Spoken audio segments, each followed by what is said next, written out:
All right, what is going on, ladies and gentlemen? Randy here with RTS Mobile Gaming, bringing you another awesome video today. We have got about 19 minutes until I got to get going to the project here down in Baton Rouge, Louisiana. So we are playing with a new experimental build. I have actually two experimental builds for you today. My buddy Taco has brought a new Gothmog build that I have not seen before that he really wants to try out. And I decided, okay, you get to try a new build, I get to try a new build. So I am also trying a new build. This build is similar to the Retaliate Corsair build. However, this is a physical version of the build. This build is running Retaliate War Chariots, okay? And this is interesting for two reasons. One, it cannot be countered by anti-burn damage. Actually, three reasons. One, cannot be countered by anti-burn damage. Two, War Chariots, especially at this high number, are going to hit for anywhere between 12 to 25k on their War Scythe impact in round 1, up to 2 hits if there's 2 enemy targets, and they will apply a bleed.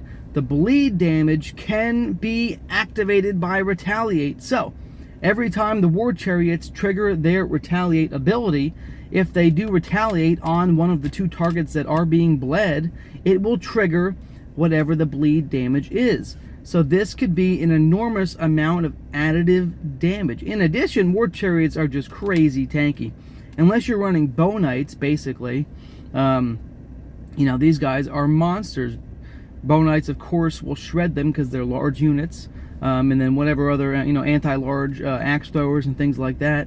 But for the most part, War Chariots are crazy tanky compared to Corsair. So the fact that they're dramatically more tanky makes them very attractive to me as well. So very tanky, repeat bleed trigger damage based on Retaliate. Let's see how it performs against this Gothmog.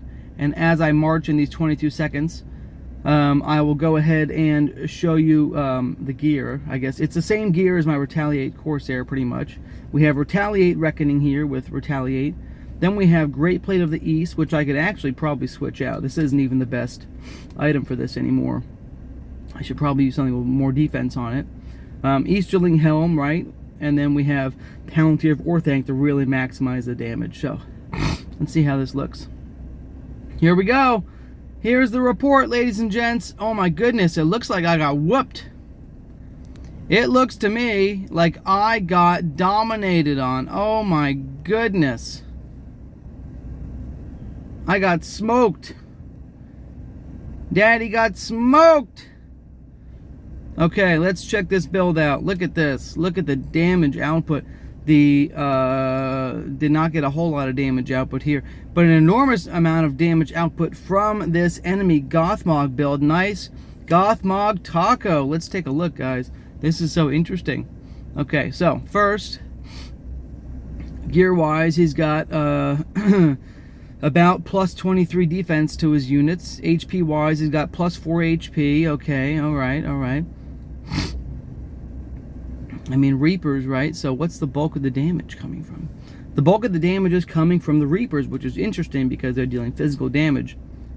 And my guys are running, very tanky units. So this is a full purple gear Gothmog. It's nice to see a Gothmog build running full purples. Very nice. The build itself definitely relies on the War Drummers. Oh, I wonder if he cleansed. He probably was able to cleanse my bleeds with Remotivate, because you can cleanse those. So that's interesting. I'm going to look at the report in about 10 seconds and see how that played out. Okay. The overall build itself, right? Overlord, Fortify, Phalanx. So he is taking, right, just so we're all on the same page here, he is taking 32% reduced physical damage received while he's on defense. So that's a big contributor. 32% reduced damage received. We have Overlord for big damage output. We got some points in the R3 tree here for anti-heals, right? Get you some resupply for your own healing. Then we have Morgul Lieutenant, which is going to be, of course, his main damage dealer combined with Orcish Warlord.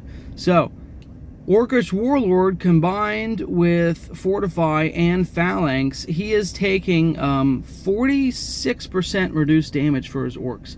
That's a big deal on defense. So this is a very defensive build, even though we put out crazy damage with the cleanse and the minus 46% damage received.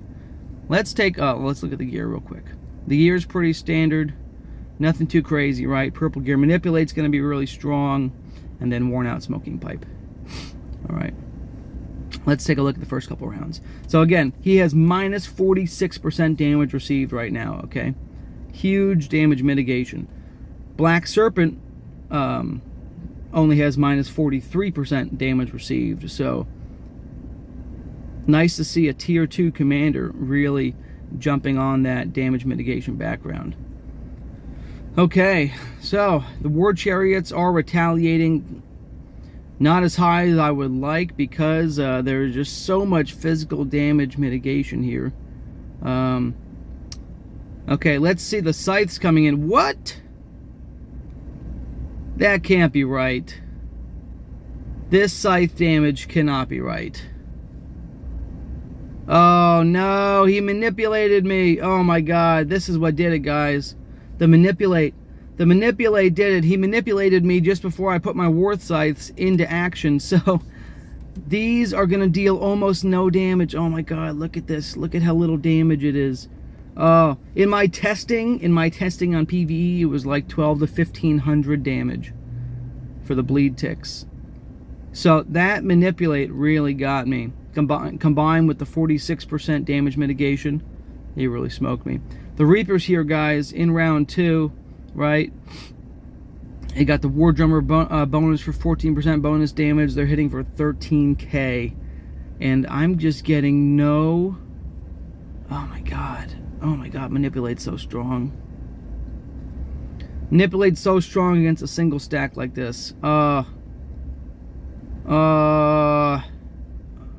There's Overlord, 101% damage bonus.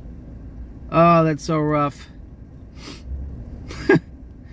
Oh, that Manipulate is crazy. Alright, so do not run a single stack army against this particular build, because that Manipulate is just so strong for single stack. Look, I'm just gonna get no damage out today. No damage. How did we do in round 2 without Manipulate? Still not dealing much damage. Crazy. Crazy, guys. The damage output just wasn't there. Okay, and then we raced to the finish here. I did not get the W. Did not get the W. Good fight to the Kraken. Taco. Love you long time, Taco. Good build. Nice theory crafting on this. Very, very defensive. Quite a lot of healing. The defensive purging is really nice. The defensive like debuff cleansing, right? Combined with the 46% damage mitigation from skills alone. Another 6% here, so 52% including gear. Great job, great fight. Hopefully you guys enjoyed these 2 experimental builds. I'll show you 10 seconds what it looked like against the larger mob, right? This is in PvE where I was messing around with the build earlier. Just so you can see what the damage looks like against the target that doesn't completely decimate a single stack. Because he countered my single stack hard. Alright. So here in round 1, right? Where the Retaliates are hitting for 6k on the Swans, 87 on the Dunes. The War Scythes right here, right? Hitting for pretty substantial damage right there. Okay, against this level 40 mob. And then here's the bleed ticks. This is what made the build so strong in PvE. And probably against many PvP targets, but not this one, of course. That 1255 damage tick every time I do trigger a Retaliate is crazy. So that's what does it, okay? Look, every time I trigger Retaliate on these guys, I'm gonna trigger that bleed, which is so strong. So that was the point of this build. It was not successful. But anyways, like and sub, guys. Love you long time. I'll make some more videos later this week when I'm done traveling. Randy out.